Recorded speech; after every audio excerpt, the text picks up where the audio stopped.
Okay? If you, for example, privatize public education, okay, you are establishing a structure, an institutional structure, through which blacks, browns, yellows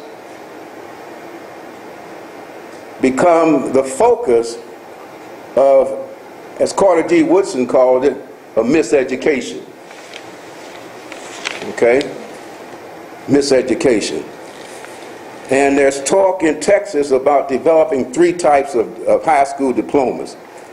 The lower type, from my perspective, is you get that if you go to school and act right. Okay? And then there's another level, and then there's another level. And I would hazard to guess that there'll be more African Americans and Hispanics in those 2 lower levels than there will be in the top level. And I would also bet money that in those 2 lower levels, they will not be educated to be critical thinkers. Okay? Because the powers that be, they don't want workers who can think critically. They want trained workers. Okay? And that, from my perspective, would be one way for the continuation of white dominance in this society. Once they would get a hold of public education, privatize it, and I see that happening. And one of the culprits, from my perspective, is a very popular group called Teach for America. Okay? Go online and look and see who's contributing to Teach for America. Okay? You see names like Eli Broad. Okay? The great entrepreneur in Texas with respect to computers, Michael Dell. And a whole host of other people who are financing what I call establishing a groundwork and a foundation for this shift from public education to the privatization of education. No, they're not going to out and out own that. But I think that that is one of the undertows that's really moving this effort to change public education by privatizing it. I think all of us know that in order to significantly change an institution, one of the first things you have to do is to get people convinced that it's a failing proposition. And all the propaganda that corporations have financed to create that understanding in the minds of Americans has been going on the last 10, 20 years, where people are beginning to believe that public education is a failure. Okay? There's one book out that I haven't read yet, but I'm going to try to find it. It asks the question, why are American corporations bashing public education? And that kind of process is a part of this whole movement and effort to privatize corporations. How many black people control corporations now? Huh? Very few. How many corporations you think would be controlled by black people or brown people or yellow people or red people if they privatize privatize education? Huh? So this undercurrent of anti-black, anti-brown, anti-Asian is something that is still with us, and it's moving forward fast. I think that one of the perceived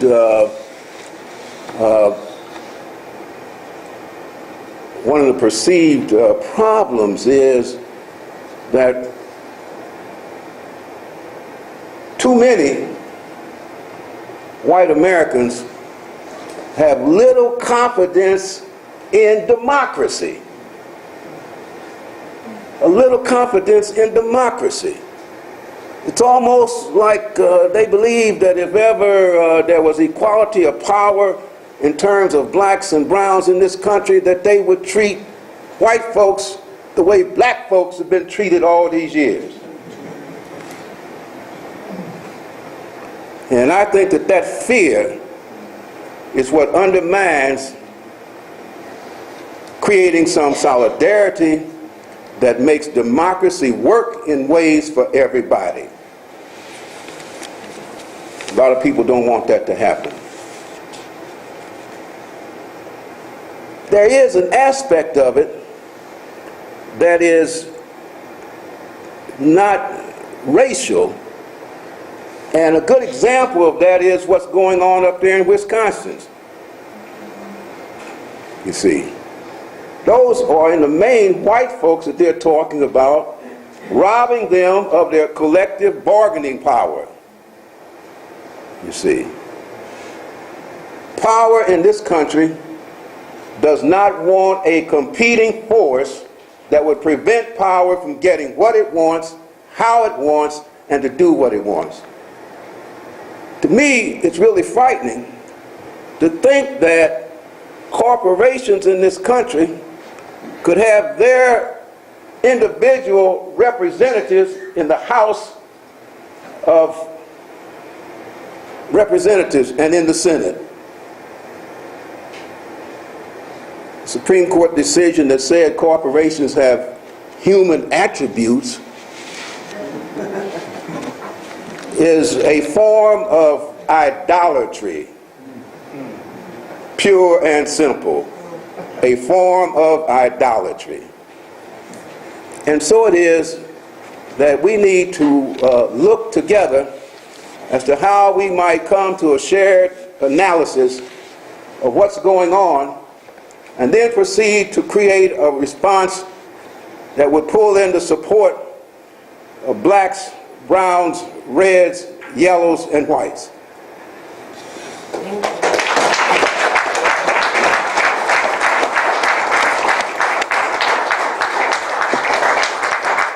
Thank you, Reverend Jose Hickman. Very well said. And I feel safe when I'm among true Americans who take the freedom of speech very seriously. Well, having said that, in my father's house, we have so many religions. So I finally, when I came to America, every time I opened my mouth, they said, "What denomination do you belong?" I finally found one. I said, "I am a Christian."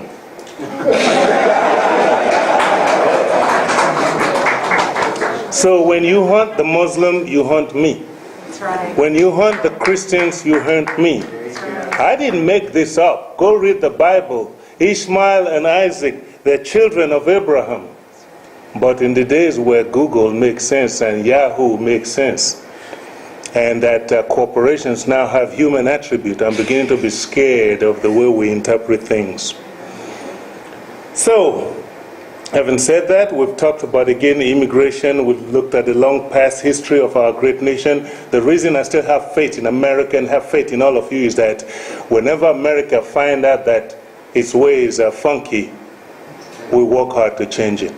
And that's why I'm glad that all of you are here today. Having said that, Khalid Meek is the Executive Director of Muslim Legal Fund of America. The citizens of MLFA believe that no one should go to jail because they are Muslims. And I also believe that members of MLFA believe that no one should go to jail if they're Americans that speak out right and live their life as true Americans. They assist with gathering good legal counsel for qualified defendants and plaintiffs, whereas these clients may be Muslims. The outcome of these cases impact the civil rights and rule of law for all Americans, because they say injustice to one is injustice to all. Please put your hands together. Welcome my brother Khalid Meek.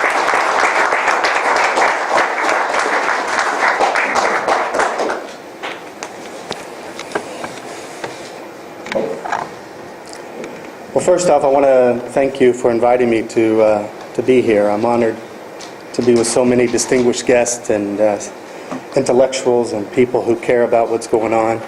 I want to thank the organizers of the event, the Dallas Peace Center, for all their work, Kelly and her husband, Hadi Jawad and all of his work, Chip Pitts for coming and being with us here today, and especially all of you for taking time out of your busy weekend to come here and to be a part of this program. It shows that you care about what's going on, that you are concerned, and that maybe something here today will benefit all of us before we go home.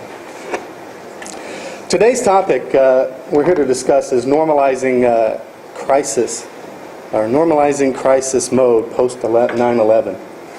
And we came together, and I think all of you would agree, in support of American security and safety. I don't think any of us here want to do anything to jeopardize our security and our safety. I think we all are God-fearing or loving Americans who want to protect this country. But in doing so, we want to seek to eliminate what we consider to be abuse or counterproductive measures and tactics that are currently being used by our government. These counterproductive barriers and tactics that conflict with precious civil freedoms and liberties that this country was founded upon. As the president of the Muslim Legal Fund, I get to see the actual effect of the war on terror and new laws that are into effect in the courtroom. The Muslim Legal Fund is not a law firm. We're a charity. We collect funds from Muslims and Americans across the United States and pay for attorneys to defend the civil rights of Muslims or others in the courtroom. We take cases that we think affect the most people, have the biggest impact on our communities as Americans, as Muslims, as minorities living in America. And doing this, it gives us a very unique, or I guess crystal clear picture of what we face, or what we're actually facing.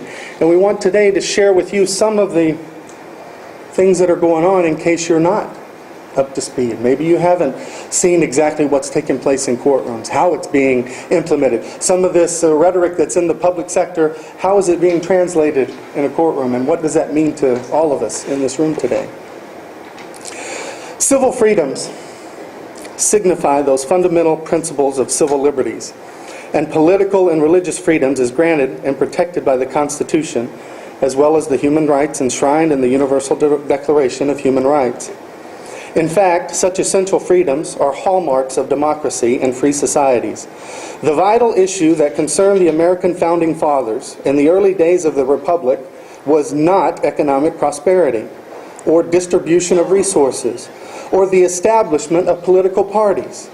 No, their concern, the central question that commanded their attention, was what list of constraints and prohibitions should be placed on government authorities so as to protect the people from its coercive powers or its improper actions. In the words of a great American patriot, Patrick Henry, the Constitution is not an instrument for the government to restrain the people. It is an instrument for the people to restrain the government. Civil freedoms of the people of the United States are written in the Bill of Rights, including freedom of religion, freedom of speech, freedom of conscience, thought, and expression, freedom of the press, freedom of lawful assembly, freedom of association and movement, and the protection of these rights from government interference or restrictions. Other civil rights and freedoms are seen as manifestations of respect for the rule of law by the state, even before its citizens. They include the right to life, liberty, and security, freedom from arbitrary arrest, detention, or torture, or habeas corpus, the right to privacy, the freedom from unreasonable searches and seizures, the right not to incriminate oneself, and the guarantee of due process and fair and public trials. Americans learn from grade school to take pride in their country, not because of our vast resources or prosperous economy, not because of our dominant culture or powerful military. No, children are taught from the very young age that what distinguishes our country is the constitutional system that constrains the powers of government, even when the majority of people are willing to concede our rights or freedoms. These constitutional